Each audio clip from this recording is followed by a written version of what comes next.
Assalamualaikum warahmatullahi wabarakatuh. Selamat siang, salam sejahtera untuk kita semua. Yang kami hormati Abu Elis Marlina selaku dosen mata kuliah pasca panen. Yang kami hormati Ibu Mulia Septika selaku PLP mata kuliah pasca panen. Di sini kami dari kelompok 1 ingin mempresentasikan mengenai preparasi rumput laut. Bersama saya Muhammad Ikhwanuddin sebagai moderator dan teman saya ada Diniat Istiqomah, Dewi Septiani, Gatan, Habib Firdaus, Nimas Ayunina, dan Wahyu Aturmuzi. Baiklah, untuk materi pertama akan disampaikan oleh Wahyu Aturmuzi. Kepada Wahyu disilahkan. Rumput laut atau yang dikenal dengan istilah seaweed adalah kelompok tumbuhan laut yang tergolong dalam mikroalga benthic. Tumbuhan ini memiliki morfologi yang unik di mana tidak ada perbedaan yang jelas antara akar, batang, dan daun. Seluruh bagian tubuhnya disebut talus yang dapat memiliki berbagai bentuk dan ukuran, mulai dari bulat seperti tabung hingga pipih atau berbentuk rambut. Untuk klasifikasi rumput laut menurut Aslan 1998 sebagai berikut. Yang pertama adalah divisio dari Talopita, subdivisio Algae, klasik Rhodophyceae, ordo Nemastomales, familia Rhodophylidaceae, genus Eucheuma, spesies Eucheuma spinosum. Untuk habitat rumput laut sendiri, tumbuh pada tempat-tempat yang sesuai dengan persyaratan tumbuhnya, antara lain tumbuh pada perairan yang jernih, dasar perairannya berpasir atau berlumpur, dan hidupnya menempel pada karang yang mati dengan salinitas antara 28-36 ppt. Selanjutnya, rumput laut dan kepopulerannya. Rumput laut di Indonesia sangat banyak jenisnya, mulai dari rumput laut yang dapat dikonsumsi sampai dengan rumput laut yang tidak dapat kita konsumsi atau kita olah. Untuk rumput laut yang sering digunakan sebagai bahan utama untuk membuat sebuah produk di perikanan itu terdapat beberapa, seperti pada contoh yang ditampilkan. Menurut data KKP 2018, terdapat 8 jenis rumput laut yang sangat populer di Indonesia. Yang pertama adalah Eucheuma cottoni. Eucheuma cottoni adalah sebuah rumput laut yang populer karena penghasil keragenan. Keragenan adalah sebuah zat yang diekstraksi dari rumput laut, yang mana zat tersebut berguna untuk tambahan bahan-bahan makanan maupun bahan kosmetik. Keragenan ini berfungsi untuk sebagai mengentalkan suatu produk makanan dan juga berbagai fungsi lainnya. Kemudian ada Gracilaria sp, ya seperti gambarnya yang ditampilkan pada slide yang di bawah sebelah kiri nomor 2.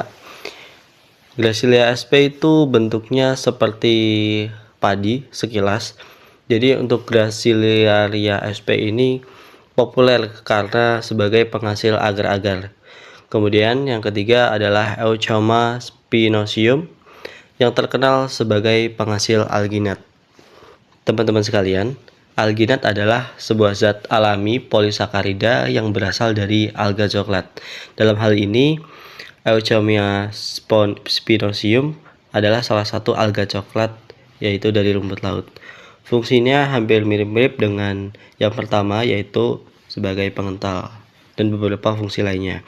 Selanjutnya Ulva sp. Ulva sp adalah rumput laut yang memiliki karakteristik sedikit berbeda dengan yang lainnya, yaitu seperti daun yang berlambai-lambai dan melebar. Ulva sp ini terkenal sebagai bahan makanan. Biasanya dikonsumsi oleh masyarakat sekitar sebagai makanan yang bergizi dan dikonsumsi bisa secara langsung maupun diolah menjadi bahan olahan makanan yang lain.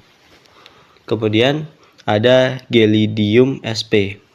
Gelidium sp merupakan rumput laut yang berbentuk seperti anggur, yang mana Gelidium sp ini sangat terkenal atau populer sebagai penghasil biofuel dan kertas. Biofuel adalah bahan bakar yang berasal dari tumbuhan. Dan rumput laut Gelidium sp ini juga berfungsi atau populer sebagai bahan utama pembuat kertas. Kemudian ada Sargassum sp. Sargassum sp ini sangat populer pada jenis rumput laut. Mungkin teman-teman sering mencari jurnal tentang bahan makanan dari rumput laut atau mencari jurnal tentang rumput laut, sangat sering ditemui pasti jenisnya adalah Sargassum sp.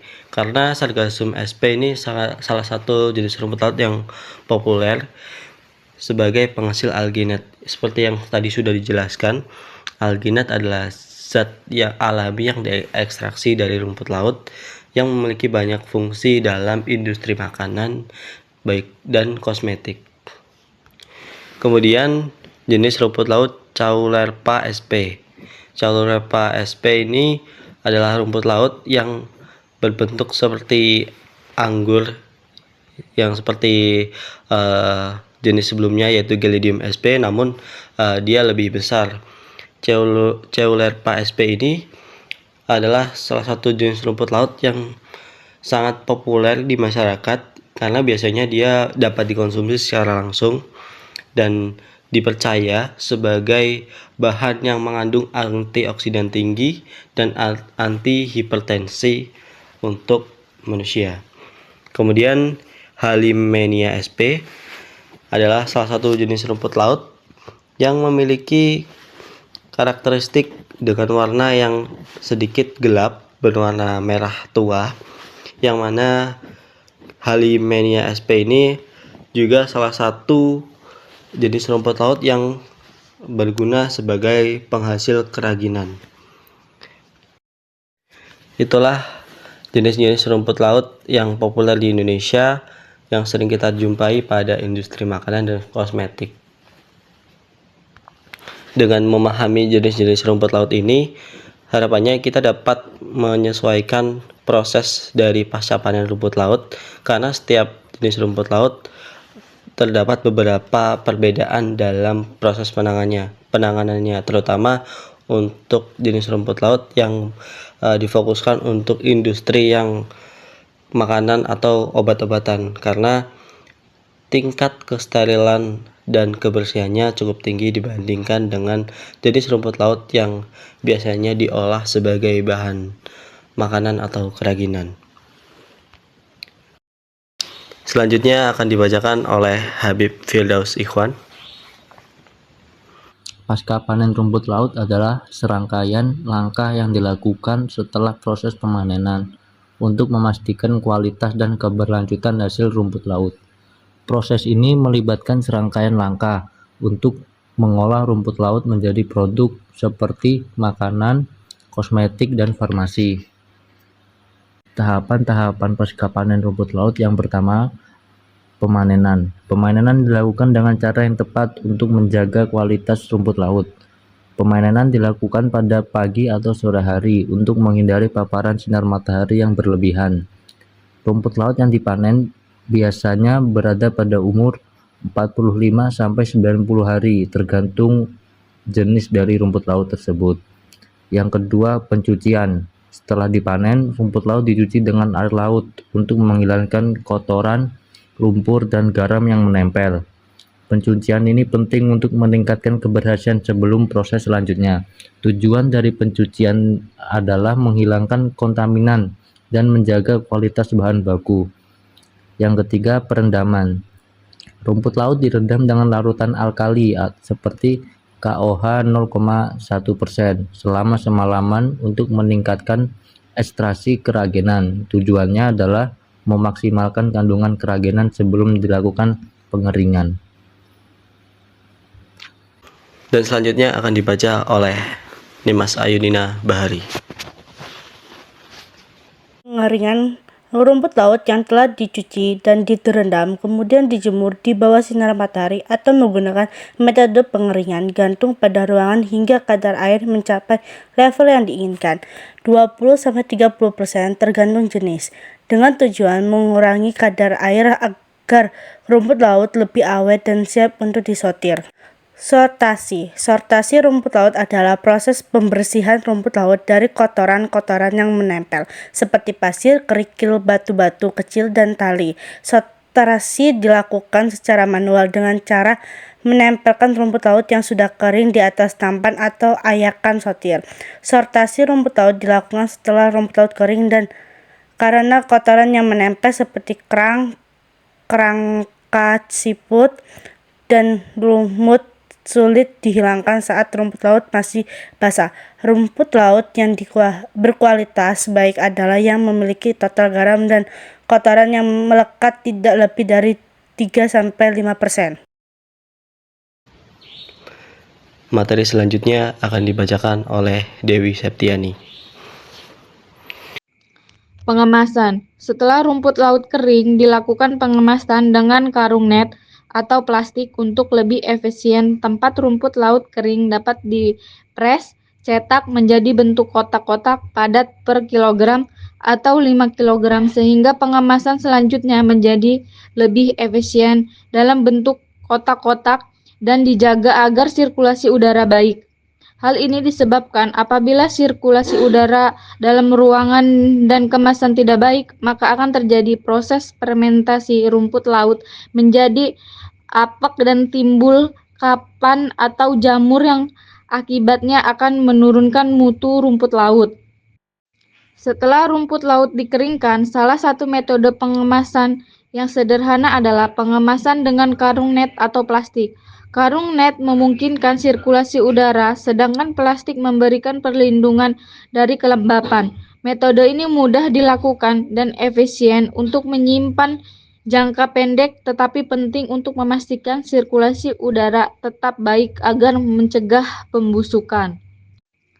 Pengemasan vakum melibatkan proses menghilangkan udara dari kemasan sebelum disegel, yang bertujuan untuk mengurangi kadar oksigen dalam kemasan. Hal ini dapat memperpanjang masa simpan rumput laut hingga 2-5 kali lebih lama dibandingkan dengan pengemasan biasa. Metode ini sangat cocok untuk produk yang sensitif terhadap oksidasi, seperti nori dan produk olahan lainnya, karena dapat mencegah kerusakan akibat mikroorganisme. Pengemasan dalam aluminium foil sering digunakan untuk produk seperti nori karena sifat aluminium foil yang dapat kedap udara dan tahan terhadap kelembapan. Metode ini membantu menjaga kesegaran dan rasa produk lebih lama dibandingkan dengan kemasan plastik biasa.